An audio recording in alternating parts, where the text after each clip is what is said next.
આપણે આ લેક્ચરની અંદર સૌથી પહેલા જે દાખલાઓ જોવાના છે એ છે મધ્યમ પદ શોધવાનો. તો આપણને ખબર છે કે a પ્લસ બી આખાની n ઘાત આનું જ્યારે વિસ્તરણ કરવામાં આવે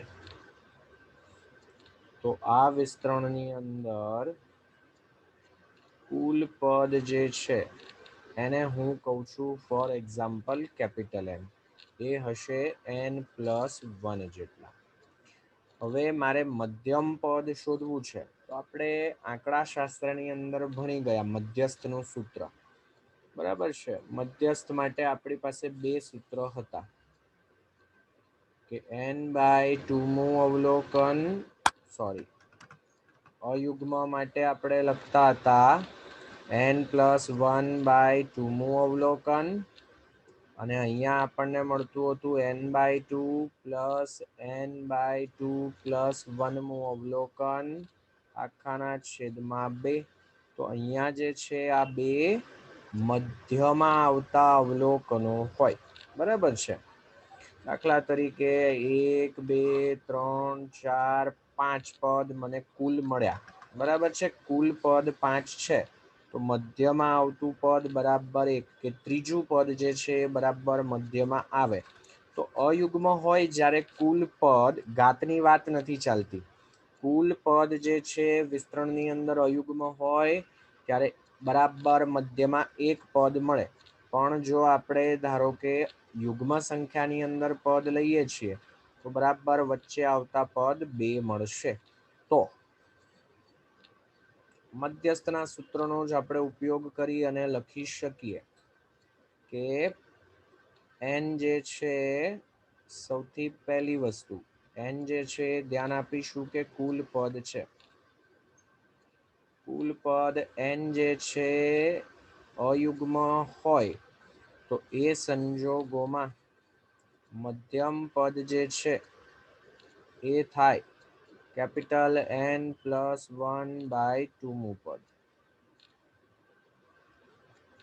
મધ્યસ્થ વાળા સૂત્રની જેમ જ લખીએ છીએ. n જે છે એ જો યુગ્મ હોય તો એ સંજોગોમાં મધ્યમ પદ મને 2 મળે. પહેલું પદ n+2મું પદ અને બીજું જે છે એ છે n/2 + 1મું પદ. અહીંયા આપણે મધ્યસ્થ નથી શોધવાનો, એટલે છેદમાં 2 સરવાળો કરીને લખવાની જરૂર નથી. વચ્ચે એટલે કે બરાબર મધ્યમાં એક પદ આવતું હોય તો એ 2 પદ આવતા હોય તે પદ શોધવાના થશે. હવે આપણને 5મું પદ, 7મું પદ, 15મું પદ એમ કોઈ ચોક્કસ પદ કીધેલા હોય તો એ તો આપણને શોધતા આવડે છે, બરાબર છે. લાસ્ટ લેક્ચરની અંદર આપણે ઘણા બધા દાખલાઓ એવા ગણ્યા કે જેની અંદર આપણે કંઈક ચોક્કસ પદ શોધ્યું, બરાબર છે. હવે આપણે જે ગણીએ છીએ એ પહેલા તો એ નક્કી કરીશું કે કયું પદ શોધવાનું છે. 5મું 7મું 8મું એ નક્કી થશે આના આધારે, બરાબર છે. અહીંયા હવે તમે n ની જગ્યાએ n+1 મૂકી દો, સ્મોલ n+1 મૂકી દો તો પણ ચાલે, બરાબર છે. કોઈ ફરક પડતો નથી, બરાબર છે. ચાલો થોડા દાખલા ગણીએ, વધારે સારી રીતે ક્લિયર થાય. આગળ વધીએ એની પહેલા જરા આ બધી વસ્તુઓની જરા નોંધ કરી લેજો, બરાબર છે. ચાલો આપણને શોધવાનું કીધેલું છે મધ્યમ પદ. તો હાલ કુલ પદ જે છે લખવા બેસીએ તો n+1 એટલે કે 7 + 1 એટલે કે 8 જેટલા છે, જે છે યુગ્મ. તો આપણને મધ્યમ પદ 2 મળે.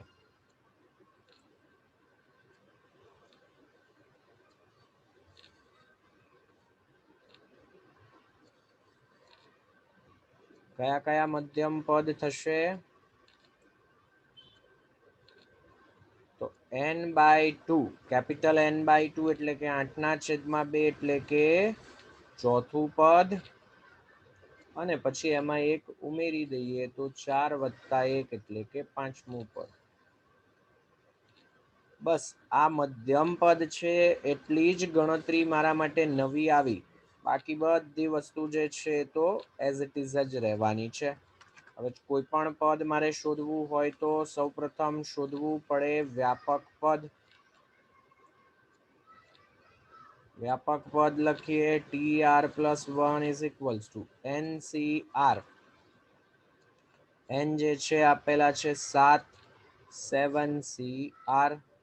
a એટલે કે 3 એની ઘાત 7 માઇનસ r. બી એની જગ્યાએ આપેલા છે -x³/6 એની ઘાત જે છે r. સૌથી પહેલા પદ મારે શોધવું છે ચોથું પદ. તો આપણે હવે અગાઉના લેક્ચરમાં જોઈ ગયા. T4 માટે r જે છે મારે મૂકવા પડે 3 જેટલા. તો T4 માટે r બરાબર 3 મૂકી દઈએ તો આપણને મળે છે T4 ઇઝ ઇક્વલ્સ ટુ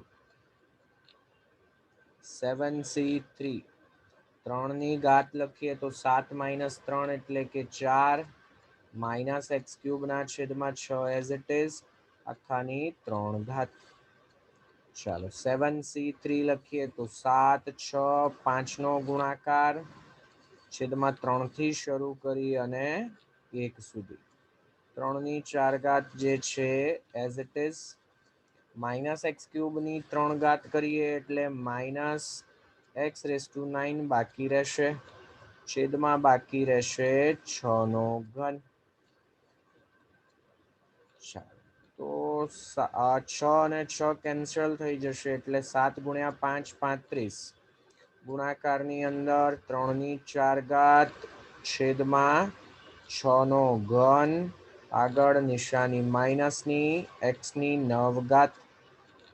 ચાલો તો આ ગુણાકાર કરી દઈએ જો આપણે, બરાબર છે. તો 35 ગુણાકારની અંદર છે 3 ની 4 ઘાત એટલે કે 81. 35 ગુણ્યા 81 અને છેદમાં 6 નો ઘન એટલે એ થશે 216. પોઈન્ટમાં આવે છે તો એક કામ કરીએ 2835 છેદમાં 216. ચાલો 3 વડે તો બંને વિભાજ્ય છે જ, બરાબર છે. 9 વડે વિભાજ્ય છે કે કેમ ચેક કરી લઈએ, બરાબર છે. આમ તો જો કે ઉપર 3 નો ઘન અને નીચે 3 નો ઘન આવશે એટલે 27 વડે વિભાજ્ય થશે. બંને પદને 27 વડે જો ભાગીએ તો અંશની અંદર બાકી રહેશે 105 અને છેદ જે છે 216 એને 27 વડે ભાગીએ તો બાકી રહેશે 8. -105 ના છેદમાં 8 x ની 9 ઘાત, બરાબર છે. એને નવા પેજ પર જ લઈ લઈએ, બરાબર છે. એટલે ધાર્યા કરતા ગણતરી મોટી થઈ ગઈ. ચાલો હવે આ પૂરું નથી થયું, હજી પાંચમું પદ પણ શોધવાનું છે. તો એના માટે r જે છે એ મૂકી દઈએ 4 જેટલા. તો T5 જે છે આપણને મળશે 7C4.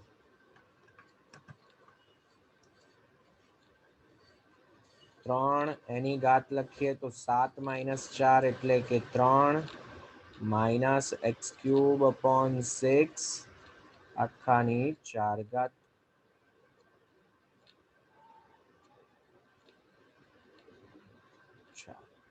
7C4 અને 7C3 સરખા 35 જેટલા.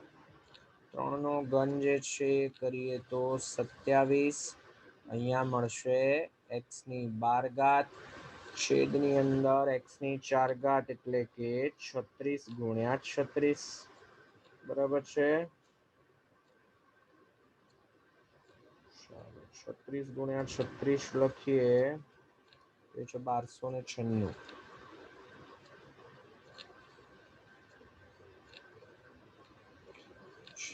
તો 35 ગુણ્યા 27 લખીએ, 35 ગુણ્યા 27 945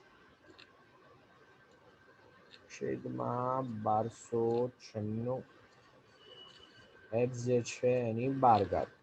છેદ ઉડાડી દઈએ તો 945 છે, 9 વડે વિભાજ્ય છે. 9 વડે છેદ ઉડાડીએ તો અંશમાં બાકી રહે 105.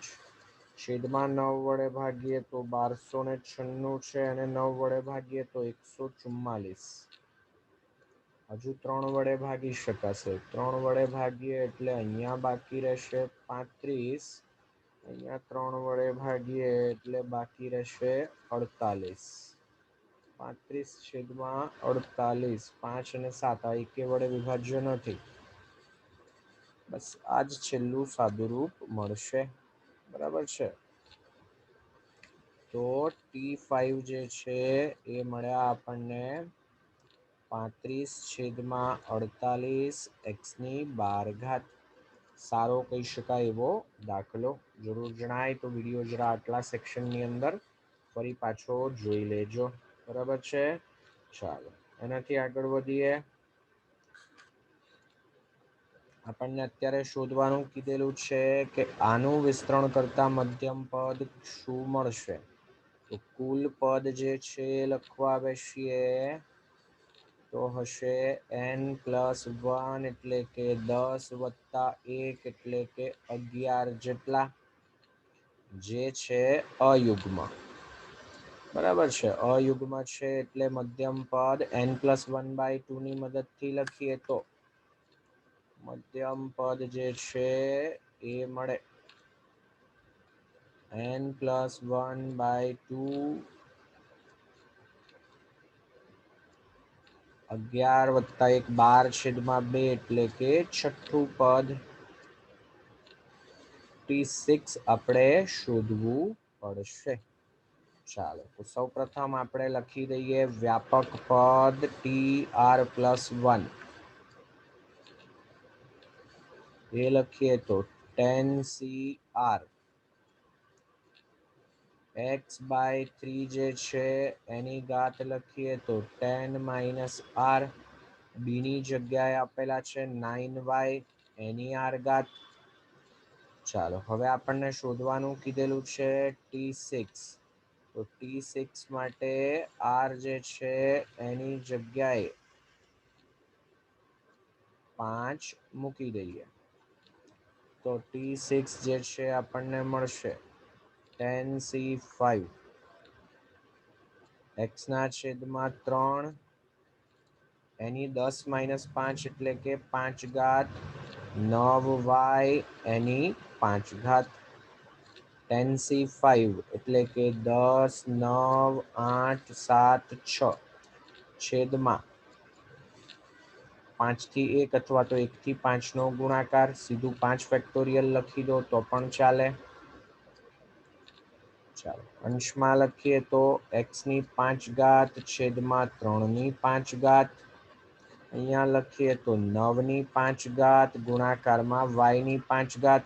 આનું સાદુરૂપ આપીએ જો આપણે. બરાબર છે. તો એ આપણને મળશે અંશમાં છે 10 × 9 × 8 × 7 × 6 છેદમાં 5 ફેક્ટોરિયલ એટલે કે 120. તો આ સાદુરૂપ જે છે મળ્યું 252. પછી x ની 5 ઘાત y ની 5 ઘાત જે છે ને એને અલગથી સાઈડમાં લખી દઈએ. 9ની 5 ઘાત છે એને આપણે 3નો વર્ગ લખી શકીએ છેદમાં 3ની 5 ઘાત. ચાલો ઘાતનો ગુણાકાર કરી દઈએ તો 252 ગુણાકારમાં 3ની 10 ઘાત છેદમાં 3ની 5 ઘાત ગુણાકારમાં x5 y5 એટલે બાકી રહે 252 ગુણાકારમાં 3ની 5 ઘાત x5 y5. આનું સાદુરૂપ આપીએ તો આપણે લખી શકીએ કે વિસ્તરણની અંદર મધ્યમ પદ જે છે એ આપણને મળશે 252 × 3ની 5 ઘાત.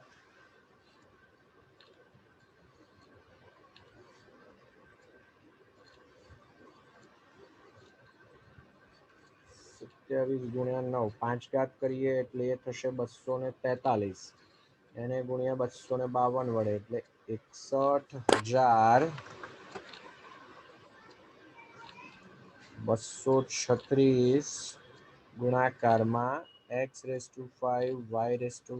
તો ખરા જ. સારો કહી શકાય એવો દાખલો. ચાલો હવે જે દાખલાઓ છે બરાબર છે, સાબિત કરોના દાખલાઓ છે, અથવા તો એ અથવા તો બી અથવા તો એન અથવા તો તમામ કિંમતો શોધવાના જે દાખલાઓ છે, આ બધા જ દાખલાઓ જે છે દરેકે દરેક વ્યક્તિએ બબ્બે વખત ગણવાના છે. બરાબર છે, એના વગર મેળ પડવાનો નથી. ચાલો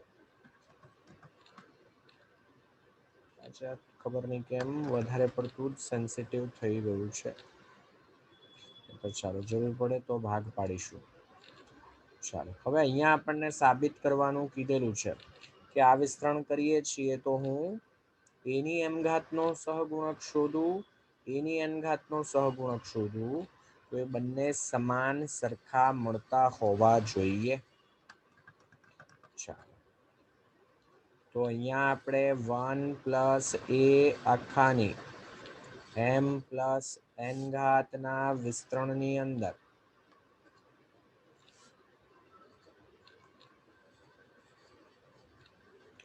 વ્યાપક પદ જો લખીએ tr + 1 તો એ મળે ncr. n એટલે કે ઘાત, એ છે m + n. એ એટલે કે એક, એકની ગમે તેટલી ઘાત એક જ થાય. સીધું એક લખી દીધું હોય તો પણ ચાલે. એ જે છે એની ઘાત લખીએ તો r. તો આપણે અહીંયા લખી શકીએ કે tr + 1 આ જે છે એ થશે m + n cr. એકની ગમે તેટલી ઘાત એક, એ જે છે એની ઘાત છે r. સૌ પ્રથમ જોઈએ છે એની એમ ઘાત. એમ અહીંયા લાવવા છે એનો અર્થ થયો કે r જે છે એની જગ્યાએ મારે એમ લખવા પડે. એટલે કે સૌથી પહેલા એની એમ ઘાત માટે r જે છે એની જગ્યાએ એમ મૂકી દઈએ તો આપણને મળે છે વિસ્તરણનું m + 1મું પદ.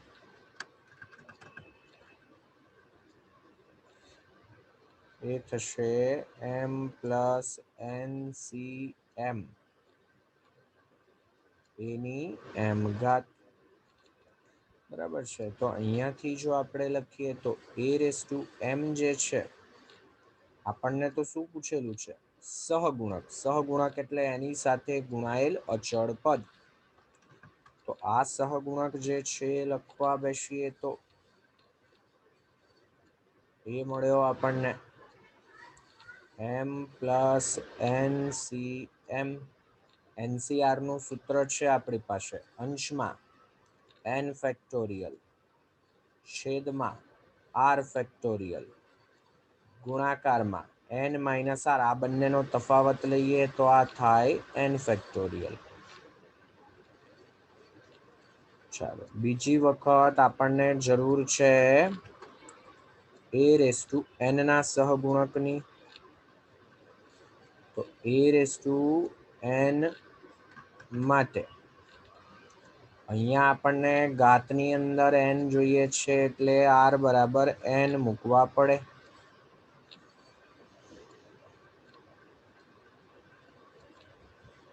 તો આપણને મળે કે tn + 1 જે છે એ થશે m + ncr. r ની જગ્યાએ n, a⁻n. તો અહીંયાથી લખીએ તો a⁻n જે છે એનો સહગુણક લખવા બેસીએ તો m + ncn.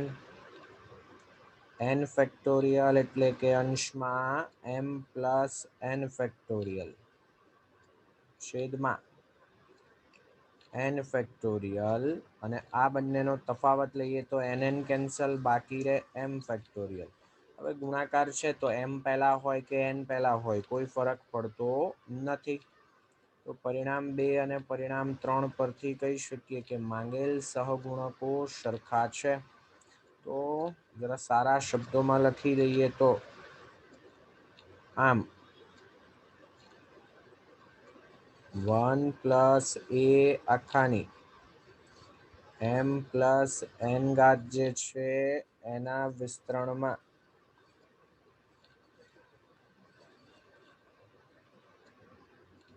a ની m ઘાત અને a ની n ઘાત આ બંનેના સહગુણકો જે છે સમાન મળે છે.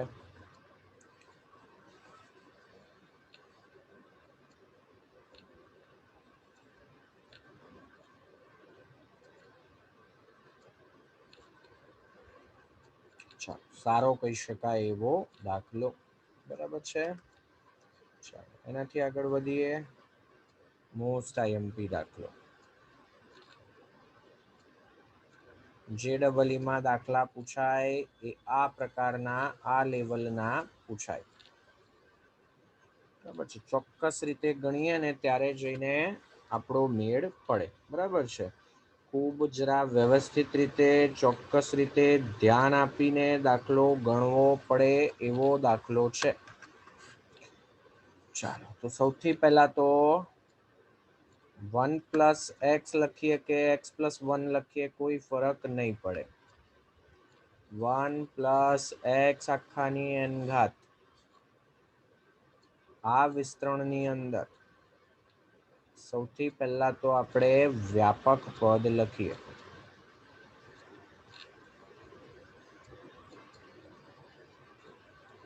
r પ્લસ 1મું પદ તો એ હશે NCR.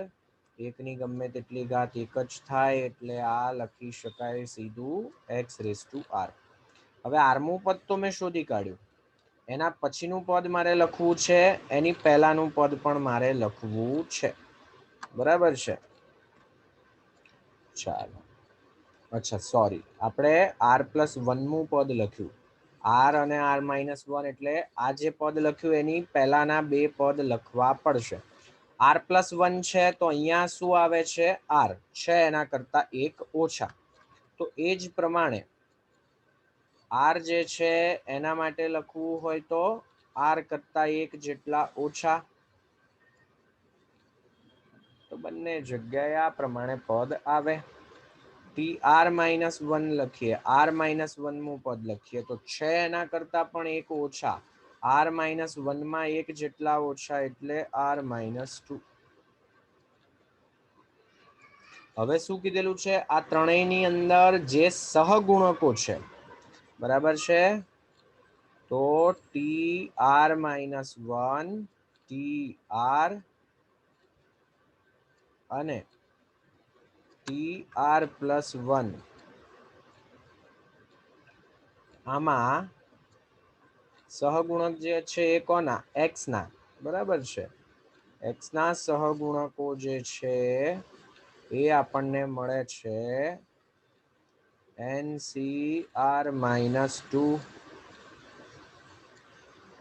પછી છે NCr-1 અને સૌથી છેલ્લે જે છે એ છે NCr. હવે આપણને કહી દીધેલું છે કે આમનો ગુણોત્તર તો કેટલો છે? 1:3:5. જેમનો ગુણોત્તર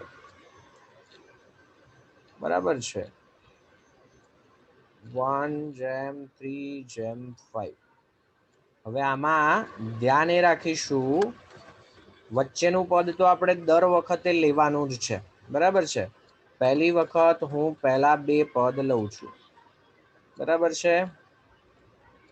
કે આપણે લઈ શકીએ કે પહેલા બે પદ જે છે એમનો ગુણોત્તર 1:3 છે એટલે કે NCr-2 એના છેદમાં NCr-1 આ જે છે કિંમત 1/3 જેટલી.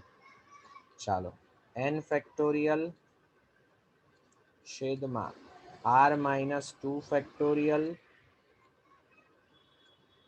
આ બંનેનો તફાવત લઈએ તો n નિશાની બદલાય એટલે -r + 2 ફેક્ટોરિયલ.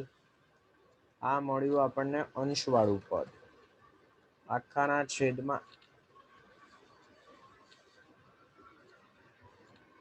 હવે હું આ પદ જે છે એનું વિસ્તરણ કરું છું. n ફેક્ટોરિયલ છેદમાં r - 1 ફેક્ટોરિયલ. તફાવત લઈએ એટલે મળે n - r + 1 ફેક્ટોરિયલ. હવે ધ્યાનથી જોઈએ તો બંને જગ્યાએ n ફેક્ટોરિયલ જે છે એ કેન્સલ થઈ જશે. છેદનો છેદ છે અંશમાં જશે, આ જે છે એ છેદમાં જશે. બરાબર છે. અને આ બાજુ 1/3 જે છે તો એઝ ઇટ ઇઝ. ચલો આને અંશમાં લખી દઈએ તો આપણને મળે છે r - 1 factorial n - r + 1 factorial છેદમાં આ છેદમાં આવી જાય એટલે r - 2 factorial n - r + 2 factorial.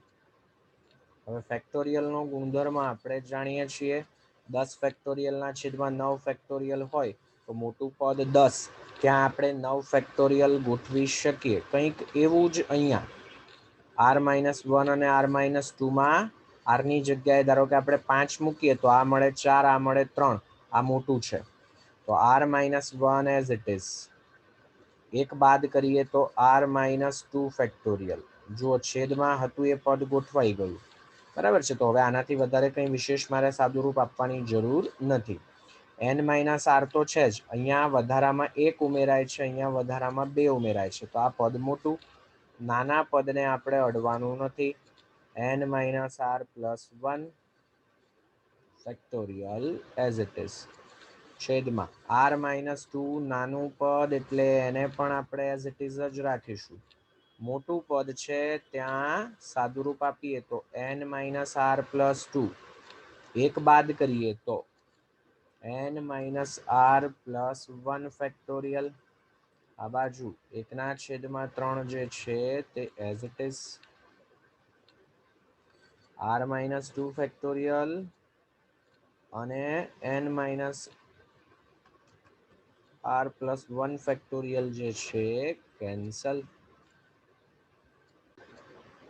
ચાલો તો હવે 3 જે છે એને આ બાજુ ગુણી દઈએ, આને 1ની સાથે ગુણી દઈએ તો આપણને મળે છે 3. એની સાથે ગુણાકારમાં છે r - 1 ઇઝ ઇક્વલ્સ ટુ આ બાજુ ગુણાકારમાં છે n - r + 2. તો અહીંયાથી આપણને મળે છે 3r - 3 is equals to n - r + 2. આ બંને પદને આ બાજુ લઈ લઈએ, 3 ને આ બાજુ લઈ લઈએ. -r આ બાજુ જાય તો +r, 4r + n આ બાજુ જશે તો -n, -3 આ બાજુ આવશે તો +3. 3 + 2 જે છે એને સીધા 5 લખી દઈએ. આને આપણે કહી દઈએ છીએ પરિણામ 1. હવે પછીના જે બે પદ છે બરાબર છે એમનો ગુણોત્તર લઈએ તો NCr - 1 અને NCr એમનો ગુણોત્તર થશે 3/5 જેટલો.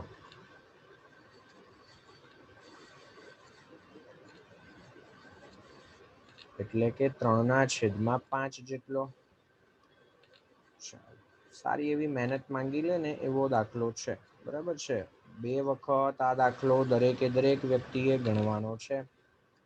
n ફેક્ટોરિયલ છેદમાં r - 1 ફેક્ટોરિયલ. તફાવત લઈએ એટલે n - r + 1 ફેક્ટોરિયલ. આ મળ્યું અંશનું પદ આખાના છેદમાં NCR છે એનું વિસ્તરણ કરીએ તો n ફેક્ટોરિયલ છેદમાં n minus r factorial into r factorial. r factorial પહેલા લખીએ તો એ કોઈ ફરક પડશે નહીં. n અને n ફેક્ટોરિયલ જે છે કેન્સલ. આ બાજુ 3/5 એટલે કે 3/5 જે છે તે એઝ ઇટ ઇઝ. ચાલો છેદનો છેદ અગાઉની જેમ જ અંશમાં લઈ લઈએ તો n minus r factorial into r factorial છેદમાં r માઇનસ 1 છે અને હું આ બાજુ લખું છું n માઇનસ r પ્લસ 1 જે છે એને આગળ લખી દઈએ. n માઇનસ r અને n માઇનસ r પ્લસ 1 મોટું પદ જે છે એ n માઇનસ r પ્લસ 1, તો એને છૂટા પાડવા પડશે. n માઇનસ r ફેક્ટોરિયલ જે છે એઝ ઇટ ઇઝ. r અને r માઇનસ 1 છે એમાં r મોટા, તો r ગુણાકારમાં r માઇનસ 1 ફેક્ટોરિયલ છેદમાં n માઇનસ r પ્લસ 1 જે છે એઝ ઇટ ઇઝ. એક બાદ કરી દઈએ તો બાજુમાં ગોઠવાઈ જશે n minus r factorial. r minus 1 factorial જે છે એઝ ઇટ ઇઝ. આ બાજુ લખીએ તો લખવાના રહી ગયા છે અહીંયા 3/5. ચાલો તો અહીંયાથી ફેક્ટોરિયલ વાળા પદ જે છે તમામે તમામ પદ કેન્સલ.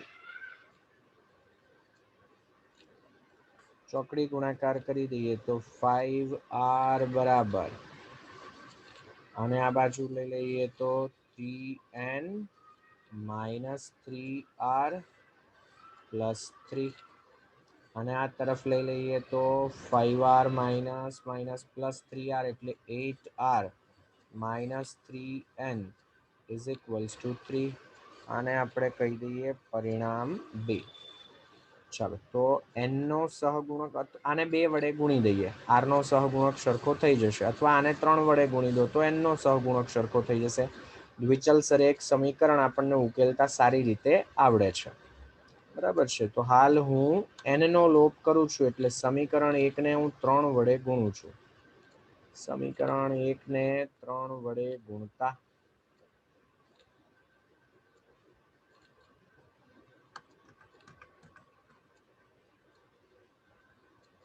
તો આપણને મળે છે 12r માઇનસ 3n 5 ગુણ્યા 3 15.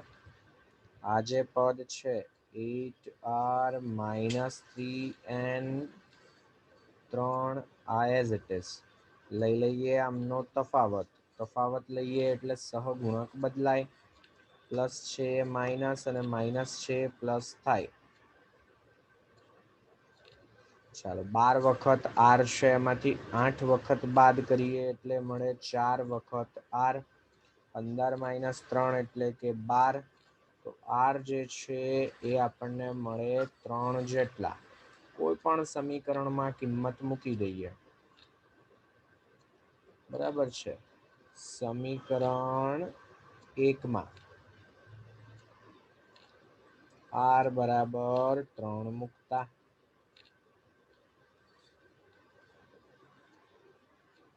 તો આપણને મળે છે કે 12 માઇનસ n બરાબર 5. n જે છે એને આ બાજુ લઈ લઈએ, 5 જે છે એને આ બાજુ લઈ લઈએ તો n બરાબર 12 માઇનસ 5 એટલે કે 7. r અને n બે વસ્તુઓ આપણને શોધવાની કીધેલી હતી. દાખલાને વધારે અઘરો બનાવવો હોય તો તમને એમ કે વિસ્તરણની અંદર 8મું પદ શોધો, તો એ સંજોગોમાં બરાબર છે વિસ્તરણ જે છે એ થઈ જશે 1 પ્લસ એક્સ એની 7 ઘાત. હવે આમાં 8મું પદ આપણે સરળતાથી શોધી શકીએ. 5મું પદ શોધવાનું કીધેલું હોય તો સરળતાથી શોધી શકીએ. બરાબર છે. સારો કહી શકાય એવો દાખલો. દરેકે દરેક વ્યક્તિએ આ દાખલો 2 વખત ગણવાનો છે. બરાબર છે. ચાલો તો આજનું લેક્ચર જે છે આપણે અહીંયા સુધી રાખીએ છીએ. હોમવર્કમાં હું કંઈ નવું આપતો નથી. જે દાખલાઓ ગણ્યા છે એ બધા બરાબર સમજીને ગણવાના છે. હવે આમાં જે દાખલાઓ બાકી છે થોડાક બહારના જે એક્સ્ટ્રા દાખલાઓ ગણીશું પ્રમાણમાં અઘરા. આ દાખલાઓમાં સમજણ નહીં પડી હોય તો એ દાખલાઓમાં સમજણ નહીં પડે. બરાબર છે.